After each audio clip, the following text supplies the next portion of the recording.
Salut tout le monde et bienvenue dans ce nouvel épisode de Retro Time qui sera consacré cette fois à un nouveau jeu sur la Nintendo 64 qui s'appelle Yoshi's Story. Je pense que beaucoup d'entre vous le connaissent aujourd'hui. Alors, donc Yoshi's Story, c'est un peu une suite à Yoshi's Island. Le jeu a pas mal de similarités avec son prédécesseur, mais il y a quand même quelques différences. Donc le jeu est sorti le 21 décembre 1997 au Japon, le 12 mars 1998 aux États-Unis et le 9 avril 1998 en Europe. Voilà. Donc en fait, le jeu, il y a 24 niveaux dans le jeu, il y a 6 mondes. Et en fait, le jeu est vraiment axé sur le scoring, c'est-à-dire que quand on commence le jeu, là voilà, je suis sur le monde 1, je peux faire le niveau que je veux parmi les 4 premiers niveaux du monde 1. Et ensuite, si je fais un niveau, quel que soit le niveau que je fais, il y a des cœurs à ramasser dans le niveau, des gros cœurs, et si j'en ramasse un dans le niveau, et ben au monde prochain, je pourrai aller au niveau 1 et au niveau 2. Si j'en ramasse 2 cœurs, je pourrai au niveau 2 et au niveau 3. Enfin au niveau 1, 2, 3. Si je ramasse 3 cœurs, je pourrai aller au niveau 1, 2, 3, 4. Voilà. Donc c'est vraiment axé sur le scoring. Et sur des sessions de jeu plutôt courtes, parce qu'on est censé vraiment faire en fait les niveaux, comment dire, on est censé, en fait l'aventure dure en fait 6 niveaux. On fait juste 6 niveaux, et après il faut refaire l'aventure pour faire d'autres niveaux, voilà. On va faire le niveau 2, je me souviens plus duquel c'est. C'est une loterie pour déterminer quel va être le fruit du jour, donc là c'est la pastèque. Et la pastèque en fait ça veut dire qu'elle va me rapporter plus de points. Donc là je choisis le bébé Yoshi que je veux jouer, parce que oui, dans ce jeu il n'y a pas de Yoshi, il n'y a que des bébés Yoshi. Je tenais à le préciser parce que moi j'ai un souci du détail, voilà. Donc normalement pour faire du scoring, il faut ramasser plusieurs fruits de la même espèce, de la même sorte à la suite. Mais là je vais pas essayer de faire du scoring, je vais essayer de vous montrer le plus d'environnements différents et le plus de niveaux différents, donc j'en moque un peu. Il y a le melon qui est un fruit un peu particulier parce que tous les bébés Yoshi l'aiment. Il n'y en a pas qu'un seul. Oui. En fait, ce qu'il faut savoir, c'est que chaque Yoshi a son fruit préféré. Son fruit préféré qui dépend souvent de sa couleur. C'est-à-dire que le Yoshi rouge, il va préférer la pomme. Le Yoshi vert, il va préférer la pastèque. Voilà. Donc déjà, ils ont leur fruit préféré qui vont leur apporter plus de points. Et ensuite, ils ont leur fruit, le fruit qui est tiré à la loterie. Et le fruit tiré à la loterie, il va rapporter aussi plus de points. Et il y a aussi les melons que tous les Yoshi aiment modérément. Donc là, voilà, c'est le premier cœur. Donc je pourrais aller au niveau 1 et au niveau 2. Voilà. Alors, au niveau des graphismes, le jeu était assez original, même si je le trouve en fait plutôt moche. C'est-à-dire que la direction artistique du jeu est vraiment cool. Ils ont une très bonne idée, par exemple là vous voyez c'est des espèces de draps, il y a des patchwork en fond sur un jean, c'est très bien trouvé, mais je trouve que les sprites des ennemis ne vont pas du tout avec le reste du jeu, c'est-à-dire que Yoshi, les bébés Yoshi, les ennemis sont immondes, sont vraiment moches par rapport au fond en fait. C'est pour ça que le prochain Yoshi qui doit sortir sur Wii U, je sais pas si vous l'avez vu, parce qu'il n'a pas encore de nom, mais on a vu quelques images et quelques trailers. Et apparemment il se rapproche graphiquement de ce jeu, à la différence que cette fois les ennemis sont aussi faits de manière à être en harmonie avec le fond. Voilà. Donc c'est plutôt cool. Là il y a un truc à faire, mais la dernière fois que j'ai essayé de le faire, je me suis foiré. J'ai pas encore pris le coup de main. Enfin pas encore pris le coup de main. Ce jeu j'y jouais quand j'avais 12 ans quoi, mais après quand j'ai revendu ma première 64, j'ai complètement arrêté d'y jouer. Alors donc là voilà, comme vous en doutez, il faut aller à la fin sans faire tomber mince, ouais si c'est bon, sans faire tomber ces trucs là, ce qui est assez ardu parce que je comprends pas trop. Ok voilà, parce que je comprends pas trop leur physique en fait. Voilà. Ah oui aussi, donc le scénario du jeu, ça je vous l'ai pas encore dit. En fait, un scénario encore un peu simple, c'est sur l'île des Yoshi, les Yoshi vivent en harmonie et tout, ils ont un arbre à invincibilité, ok. Ils ont un arbre à l'arbre du bonheur, qui fait pousser plein de fruits, qui fait pousser plein de trucs en fait, et donc il est vraiment cool cet arbre. Sauf que, Bowser Junior, non pas Bowser Junior, justement, bébé Bowser, parce que Bowser Junior, c'est le fils de Bowser. Et bébé Bowser, c'est Bowser quand il était bébé. La nuance est vraiment importante parce que ça veut dire que les jeux dans lesquels il y a Bowser Jr. ils se passent maintenant, enfin au temps présent, alors que les jeux avec bébé Bowser ils se passent dans le passé, comme Yoshi's Island quand Mario était bébé. Là c'était bébé Bowser aussi, bébé Peach, bébé Luigi, etc. Voilà. Donc bébé Bowser était jaloux et donc il a volé l'arbre à fruits et transformé le Yoshi's Island, donc l'île des Yoshi, en un livre d'images. Voilà, donc les Yoshi doivent parcourir les bébés Yoshi doivent parcourir ce livre d'images pour récupérer leur arbre à fruits. Voilà. Ça c'est Pucci, je sais plus comment on dit. En français c'est Milou, mais je crois que c'est Pucci ou Pucci, bref, je sais plus. Et il est dans Yoshi's Island aussi. Il est marrant comme perso. Alors, bon là je m'approche de la fin du niveau, donc en fait, on ne peut pas, enfin il n'y a pas de fin au niveau, c'est-à-dire que quand on arrive dans la salle finale d'un niveau, quand on arrive à l'extrémité droite d'un niveau, bah il y a forcément plus rien à faire, et donc il y a un tuyau ou un warp qui nous ramène en fait au début du niveau. Voilà, et donc en fait on tourne en boucle. Et tout ce qu'il y a, c'est que pour finir un niveau, il faut compléter en fait tout le tour de l'écran en ramassant suffisamment de fruits pour le remplir. Regardez là, j'ai plus qu'un fruit à prendre. Voilà, et donc là j'ai fini le niveau. Quel que soit l'endroit où j'étais dans le niveau, du moment que j'ai eu tous les fruits, bah, j'ai fini le niveau. Enfin, j'ai eu tous les fruits, j'ai rempli toute ma barre de fruits. Mais vous en faites pas, dans les niveaux, il y a largement assez de fruits pour pouvoir réussir le challenge. Hein. On peut pas dire que, enfin, on peut pas ne plus trouver les fruits en fait. Le challenge, c'est juste de, par exemple, se dire je ne prends que les pastèques, parce que il me semble qu'on peut finir les niveaux en prenant qu'une seule sorte de fruit. Et donc là, prendre que les pastèques, c'est très galère parce qu'il y a des fruits qui sont cachés et tout. Voilà, donc là, le score, ok. Le score est en cœur. Ce sont des cœurs. J'en ai eu 1814. Voilà. Alors, donc là, bon, ok. Il nous explique un peu, comme c'est un livre d'images, il y a un petit texte avant de passer à la page suivante. Alors, un truc que je voulais vous dire aussi, c'est dans ce jeu, donc le système de vie est assez particulier, c'est-à-dire que si jamais je perds mon bébé Yoshi, il est emmené dans une cellule, dans le château de Bowser, donc je ne peux plus en servir. Avant, bien entendu, de recommencer une autre partie. Et donc, en fait, dans ce cas-là, je retourne au lobby, là, à la salle où il y avait tous les bébés Yoshi, je peux en choisir un autre et jouer avec lui. Et quand j'ai perdu tous mes bébés Yoshi, bah voilà, c'est game over. Et donc voilà, il y a 6 couleurs de Yoshi, il me semble, que vous allez pouvoir voir là. Donc là, j'hésite. Le premier est assez galère, je vais faire quand même. L'autre c'est de la lave, donc c'est avec des blargues, j'aime pas ça les blargues. Voilà, donc il y a 6 couleurs de Yoshi, voilà. On peut débloquer 2 Yoshi dans le jeu, on peut débloquer le Yoshi blanc et le Yoshi noir. Ils ont la particularité en fait de ne détester aucun... d'aimer tous les fruits en fait. Donc c'est un peu des personnages cités, on peut le dire. Il y a aussi deux Yoshi particuliers qui étaient présents sur le premier trailer du jeu, donc à l'annonce du jeu il y a très très longtemps, hein, sûrement en 96 ou 95. Et dedans on voyait un Yoshi violet et un Yoshi marron. Alors si vous cherchez Brown Yoshi et Purple Yoshi sur Google, vous allez trouver certainement plein de trucs, même sur des sites comme IGN ou je sais pas quoi, pour vous dire voici l'astuce pour débloquer Yoshi violet et Yoshi marron. Et bah non, ça n'existe pas. Les Yoshi ont été annulés du jeu, on ne sait pas pourquoi. Et donc il n'y a aucun moyen en fait de les débloquer. Ils ne sont plus du tout dans le jeu. Les gens qui ont hacké la ROM du jeu n'ont vu aucun sprite des jeux, des Yoshi correspondants. Donc non, ça n'existe pas. Alors, ah, voilà, je me doutais bien qu'il y avait un truc caché ici. Souvent quand il y a le chien, la Pucci, il nous indique quand il y a un truc caché pas loin. Enfin bon, tout ça pour un melon. Oui, en fait c'est des melons, même s'ils ressemblent pas trop à nos melons, parce que c'est une espèce de melon japonaise. Je sais même plus comment il s'appelle, mais c'est des melons très chers en plus, il me semble.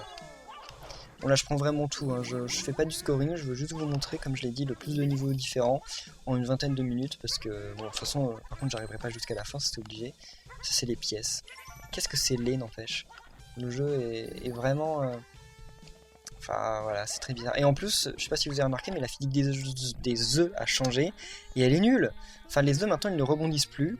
Là voilà, j'ai un curseur, le curseur je le déplace librement, et là où j'arrête, je lâche mon œuf, et voilà, l'œuf explose à l'endroit où il y avait le curseur. Pourquoi ils ont fait des œufs explosifs? Quel était l'intérêt? C'était bien les œufs qui rebondissaient partout, je vois pas pourquoi ils ont supprimé ça. Franchement, ce jeu est pour moi un gros raté, parce que Yoshi, c'est un personnage que j'apprécie beaucoup, et j'ai pas compris ce qu'ils ont voulu faire avec ce jeu. Je trouve qu'ils ont... Enfin, ils ont pas dû comprendre en fait eux-mêmes. C'est fou parce qu'en plus c'est vraiment Nintendo qui a fait le jeu, c'est pas une boîte extérieure. Parce que bon, il y a des jeux Yoshi de merde hein, qui ont été faits par des boîtes extérieures. Je pense notamment à... Je pense notamment à Yoshi's Topsy Turvy. Comment il s'appelle en Europe Yoshi Universal Gravitation, donc je pense à lui. Et lui, bon, il y a pas grand chose à dire, hein. Le jeu est nul. Enfin... Oh non, mince, ok, fail. Donc le jeu est moche, le jeu est nul, voilà. Mais ça a été développé par une boîte externe. Mais là, Nintendo a loupé un Yoshi, alors que c'est la suite, enfin c'est censé être la suite spirituelle de Yoshi's Island. Yoshi's Island, c'est l'un des meilleurs jeux de la Super NES. Donc j'arrive pas trop à comprendre. Enfin, je comprends même vraiment pas. Il y a un truc qui leur a échappé, là, ils ont pas compris... leur concept les a échappés. C'est dommage que le Lakiture apparaisse pas, parce que j'ai vu qu'il y avait un passage là-haut. Alors, voilà. Et aussi, bon, le jeu est facile dans le sens où... Enfin, il est mal géré dans le sens où le vide est souvent mortel, la physique du jeu est assez mal fichue. Surtout que, bon, maintenant les 64 sont un peu vieilles, je joue avec une manette 64, hein, je suis pas sur émulateur. Donc le stick est un peu usé, et comme le stick est un peu usé, il y a des trucs simples que j'ai des difficultés à faire. Genre des fois j'arrive pas à avancer assez vite. Mais bon, ça, voilà. Mais ce que je veux dire, c'est que les ennemis, par contre, ils nous font perdre peu de vie. Et dès qu'on ramasse un fruit, alors que les fruits, on est obligé de les ramasser, c'est pas des trucs optionnels, donc il n'y en a pas tout sur le chemin. Et dès qu'on ramasse un fruit, on gagne plein de vie. Et enfin, c'est fou. Et même quand on tue un ennemi, on gagne plein de vie. On gagne plein de pétales. Donc j'ai pas trop compris... où était le challenge dans le jeu en fait. Je pense que le jeu, Nintendo a dû se dire, on fait un jeu qui d'un côté va plaire aux petits, et aux débutants, parce que comme ça le jeu est facile, donc pour eux ça va leur plaire. Puis pour les gens qui recherchent du scoring, le jeu leur plaira, et au final le jeu a plu aux jeunes, parce que je sais, moi ma petite sœur y jouait beaucoup. À l'époque, moi j'étais sur Banjo-Kazooie, Banjo-Tooie, Donkey Kong 64. Et elle était sur Yoshi's Island, enfin Yoshi's Story. Elle était vraiment toute petite, donc bon, c'est un peu compréhensible. Mais donc oui, ça par contre, cette cible-là, ils ont bien réussi à l'avoir. Mais tout ce qui est des hardcore gamers, des gens qui voulaient faire du scoring et tout, j'ai l'impression que eux, ils ont pas été vraiment touchés. Parce que des gens qui aiment bien Yoshi's Story, j'en connais très peu. J'en connais un qui adore le jeu, qui adore ton aspect scoring et tout, mais sinon du reste, même quand je regarde sur internet des critiques et tout, les gens comprennent pas l'engouement qu'a pu avoir ce jeu, parce que eux à l'époque, le jeu, ils y avaient joué, ça leur avait pas plu, et puis aujourd'hui ils le réessayent et ça leur plaît encore moins. Alors que c'est des gens qui ont l'habitude de faire des jeux rétro, et donc qui se butent pas par exemple sur les graphismes et tous ces trucs là. Mais le jeu est laid. Enfin, ça c'est beau par exemple, là c'est une très bonne idée, c'est super joli, je trouve que là c'est vraiment super bien fichu, mais les sprites des ennemis, et même des Yoshi, sont laids, et les effets sont laids, c'est catégorique, alors que les décors sont magnifiques. Et autre chose, comment dit-on, la musique aussi, elle est cool, mais c'est toujours la même mélodie. Donc ils changent d'instrumentation, ils changent de tempo, c'est comme ça qu'on dit, mais ils gardent leur intonalité, donc c'est trop bizarre. Ah là ok, je suis obligé de faire le niveau 1, parce que j'ai eu aucun cœur. Oui, j'ai plus que 5 Yoshi, c'est vrai, j'avais oublié ça. Alors, ah oui si, je me souviens de ce niveau. Ça c'est trop laid, regardez sa tête, c'est trop laid ce truc. Enfin je veux dire, comment on peut penser à faire un design comme ça et se dire que ça va être cool. Enfin, je sais pas, même chez les gosses, c'est moche, non? Enfin, moi, quand je regardais ça à l'époque, je trouvais ça trop laid. Puis en plus, c'est à moitié effrayant. Enfin, il a une espèce d'expression du visage trop bizarre. C'est super perturbant. je trouve. Avec un sourire bizarre. Et des gros yeux, là. Donc non, moi, le jeu... c'est vraiment l'un des rares jeux développés par Nintendo qui est vraiment mauvais. Parce que des jeux développés par Nintendo, mauvais, il y en a très peu. On peut dire qu'il y en a des moins bien, oui. Bon, je pense par exemple notamment Mario Kart 64. Je sais que je vais peut-être me faire des ennemis, mais bon. Non, mais sinon, il y en a certainement d'autres. Là, je les ai pas en tête, mais des jeux Nintendo moins bons, il y en a pas mal. Mais des nuls, non, il n'y en a pas. Enfin, après, certains me diront oui, musique, oui, mais bon, c'est pas la même époque, c'est pas le même public, et puis en plus, j'ai pas essayé le jeu, donc je ne vais pas critiquer ouvertement. Mais oui, sinon, à part ça, Nintendo a très très rarement fait des jeux mauvais. Ils ont toujours gardé une très grande qualité dans leurs titres. C'est pour ça que Nintendo, mince, non, ok, merde, tant pis. C'est pour ça que Nintendo, on peut vraiment leur faire confiance quand on achète les nouvelles consoles, parce qu'on sait que quoi qu'il arrive, les jeux Nintendo qui sortiront sur cette console seront toujours bien. C'est pour ça que moi, la Wii U, je l'ai acheté les yeux fermés le premier jour, parce que je m'étais dit que de toute façon, même si pour le moment, il n'y avait pas beaucoup de jeux d'annoncer, peut-être qu'elle allait faire un flop, donc ça voudrait dire qu'il n'y aurait peut-être pas beaucoup de jeux tiers, mais de toute façon, il y aurait eu des jeux Nintendo. Et les jeux Nintendo, on le sait, ils sont toujours de qualité. Il n'y a même pas à se poser la question en fait. Voilà. Même s'il y a des licences qui moi ne me parlent pas, par exemple j'aime pas trop Metroid, j'aime pas trop Star Fox, ça n'empêche que ces jeux sont beaucoup de qualité. Sauf les jeux développés en externe.